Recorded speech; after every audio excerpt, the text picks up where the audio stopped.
Halo semuanya, perkenalkan nama saya Sony Angelika Lumbanraja dengan NIM 2225240146. Nah, saya di sini akan menjelaskan tentang sejarah pendidikan yang dipresentasikan oleh kelompok 10. Nah, di sini saya akan membahas tentang pengertian sejarah pendidikan dan perkembangan pendidikan di dunia. Yang terhormat kepada Ibu Dinar Nurmalasari, SPD MPD, selaku dosen pengampu mata kuliah Landasan Pendidikan. Nah, di sini saya langsung saja menjelaskan masuk ke dalam pembahasan pengertian sejarah pendidikan. Nah, sebelum masuk ke sana, saya akan di sini menjelaskan tentang pengertian pendidikannya dulu nih ya. Menurut Undang-Undang Sistem Pendidikan Nomor 20 Tahun 2003, pendidikan itu adalah usaha yang direncanakan dengan sadar untuk menciptakan suasana belajar. Tujuannya untuk apa?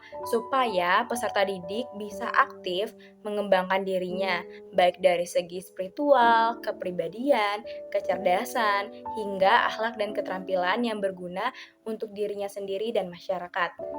Nah, kalau kita lihat dari Kamus Besar Bahasa Indonesia atau KBBI, kata pendidikan itu asalnya dari kata didik. Jadi secara sederhana pendidikan itu yang membimbing entah dengan cara metode atau tindakan tertentu. Intinya pendidikan itu membantu orang menjadi lebih mandiri dan dewasa baik secara pengetahuan maupun perilaku. Tadi pendidikan itu nggak cuma terjadi di sekolah. Pendidikan sebenarnya ada di sepanjang hidup kita, di mana saja dan kapan saja. Bahkan pengalaman sehari-hari juga termasuk pendidikan, selama ada pengaruh positif untuk perkembangan diri kita. Nah, kalau pendidikan formal, itu yang kita kenal seperti sekolah atau kuliah. Misalnya itu 3 tahun untuk SMP atau 6 tahun untuk SD. Tapi di luar itu, ada juga peran besar dari keluarga dan masyarakat. Kalau peran dari keluarga itu misalnya membantu membangun karakter dan nilai-nilai dasarnya. Bicara soal pendidikan, kita kenal dengan Ki Hajar Dewantara ya, yang dimana ada semboyannya. Yang pertama yaitu Ingarso Sungtulodo, yang artinya di depan memberi teladan. Yang kedua, Ingmadio Mangunkarso, yang artinya di tengah membangun semangat. Yang ketiga, Tuturi Handayani, yang artinya di belakang memberi dorongan. Guru itu punya peran penting banget dalam membimbing peserta didik. Nggak cuman ngajarin materi, tapi juga memberi contoh dan semangat. Kalau dilihat dari pendekatan ilmiah, pendidikan bisa dikaitkan dengan berbagai bidang. Misalnya, dari sisi psikologi, pendidikan itu membentuk kepribadian individu sejak lahir. Sedangkan dari sisi sosiologinya, pendidikan adalah alat untuk meningkatkan kualitas masyarakat, budaya, dan ekonomi. Jadi pendidikan itu gak cuma soal belajar dari kelas, karena ini adalah proses seumur hidup yang membentuk kita menjadi pribadi yang lebih baik dan lebih siap menghadapi kehidupan. Semuanya saling terhubung dari keluarga, masyarakat, hingga lembaga formal seperti sekolah. Jadi, pendidikan itu punya tujuan besar, yaitu membantu kita menjadi pribadi yang gak cuma pintar, tapi juga beriman, bertakwa, dan berakhlak mulia. Intinya, pendidikan itu membentuk kita jadi manusia yang bermartabat dan bisa berkontribusi. Selain itu, pendidikan juga bikin kita lebih siap untuk menjalani hubungan baik dengan orang lain. Nah, kalau ngomongin hubungan pendidikan sama politik, di Undang-Undang 1945, negara wajib banget memprioritaskan pendidikan. Ada aturannya, minimal 20% anggaran negara harus buat pendidikan. Dari sini, politik berpengaruh banyak hal. Misalnya yang pertama, itu nilai-nilai yang diajarkan di sekolah sesuai dengan kebutuhan negara. Yang kedua, anggaran buat sekolah, gaji guru, fasilitas, dan pelatihannya. Yang ketiga, sistem sekolah seperti cara penerimaan siswa dan penghargaan guru. Yang terakhir, bahkan politik juga mempengaruhi kualitas lulusan, di mana mereka nanti berperilaku di bidang politik, budaya, ekonomi, dan sosial. Tapi sekarang karena ada otonomi daerah, pendidikan gak cuma diatur pemerintah pusat. Tiap daerah punya tanggung jawabnya sendiri buat ngurus pendidikan walaupun tantangannya beda-beda, seperti kurangnya guru atau anggaran. Kalau dari sisi ekonomi nih, pendidikan itu kayak investasi. Kenapa? Karena dengan pendidikan kita bisa punya tenaga kerja yang terlatih dan berkualitas. Ini nggak cuma mengutamakan individu yang pendapatnya meningkat, tapi juga membantu perekonomian negara.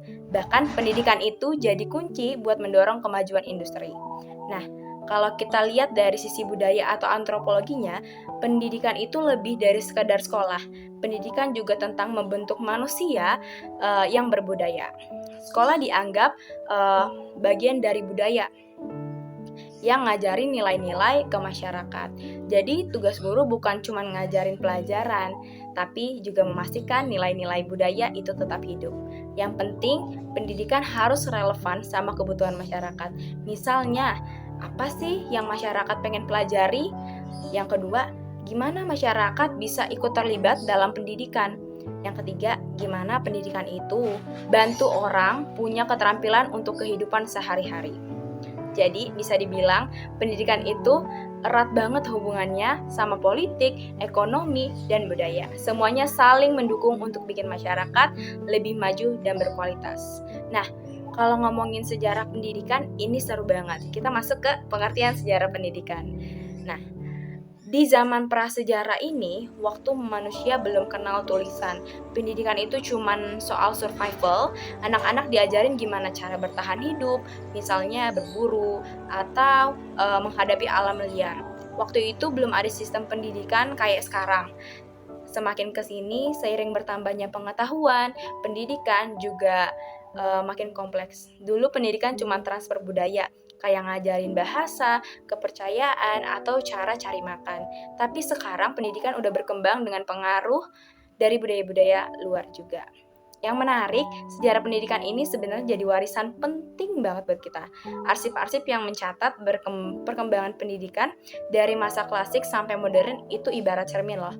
Buat ngukur seberapa maju peradaban kita, makanya arsip-arsip ini harus dijaga dan dilestarikan karena dia itu aset yang luar biasa berharga buat bangsa kita. Nah, selanjutnya kita akan masuk ke pembahasan perkembangan pendidikan di dunia. Kalau kita ngomongin pendidikan di dunia, yang pertama itu ada pendidikan di zaman Yunani kuno. Nah, kalau ngomongin pendidikan di Yunani kuno, itu menarik banget karena mereka punya dua pendekatan pendidikan yang beda total, di Athena dan di Sparta. Yang pertama kita bahas adalah Athena. Athena ini lebih fokus ke ilmu pengetahuan dan kreativitas. Mereka percaya banget sama demokrasi dan pengembangan individu.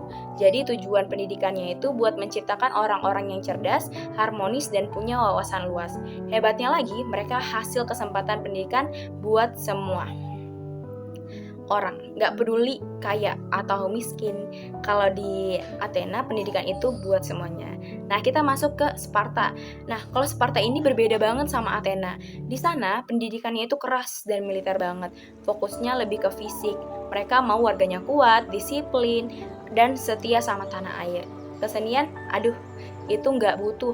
Terus ada lagi nih, kaum sofis. Mereka ngajarin soal kebebasan individu kadang jadi kebablasan. Orang-orang malah jadi serakah, nilai-nilai moral mulai luntur, dan hidup mereka lebih materialistis. Kalau dilihat dari sudut pandang Islam, jelas banget ini salah, karena serakah dan tamak itu dilarang. Jadi kalau dipikir-pikir, pendidikan di Yunani kuno ini mencerminkan banget perbedaan nilai di tiap kotanya. Athena lebih santai dan intelektual, Sparta itu keras dan militeristik. Seru ya kalau ngelihat gimana pendidikan waktu itu punya pengaruh besar ke cara hidup masyarakatnya. Selanjutnya kita masuk pendidikan di zaman Romawi kuno.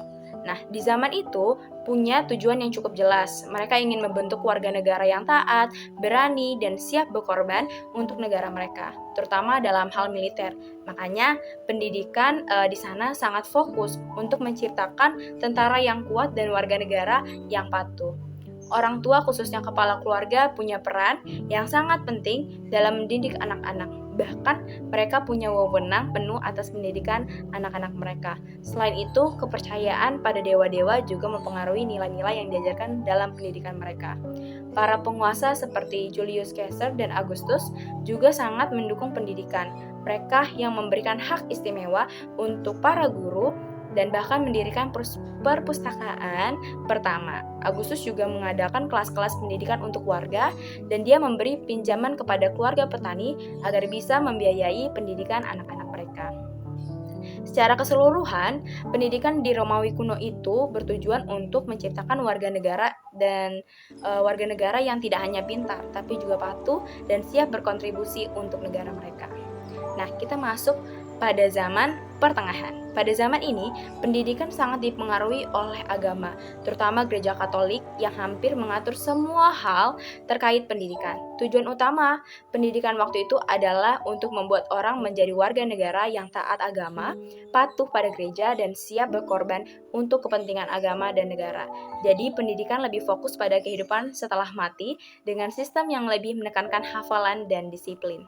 Lembaga-lembaga pendidikan seperti sekolah biara, katedral, dan istana dibangun untuk mendukung tujuan ini. Sementara itu, meskipun Eropa sangat dipengaruhi oleh agama, dunia Islam pada zaman masa yang sama juga mengalami perkembangan pesat dalam ilmu pengetahuan yang memberikan kontribusi besar bagi peradaban. Jadi secara umum, pendidikan di abad pertengahan lebih fokus pada pembentukan karakter yang taat, disiplin, dan berlandaskan pada ajaran agama dengan pengaruh gereja yang sangat kuat dalam kehidupan sehari-hari. Nah, kita masuk ke pendidikan pada zaman Revolusi Industri 4.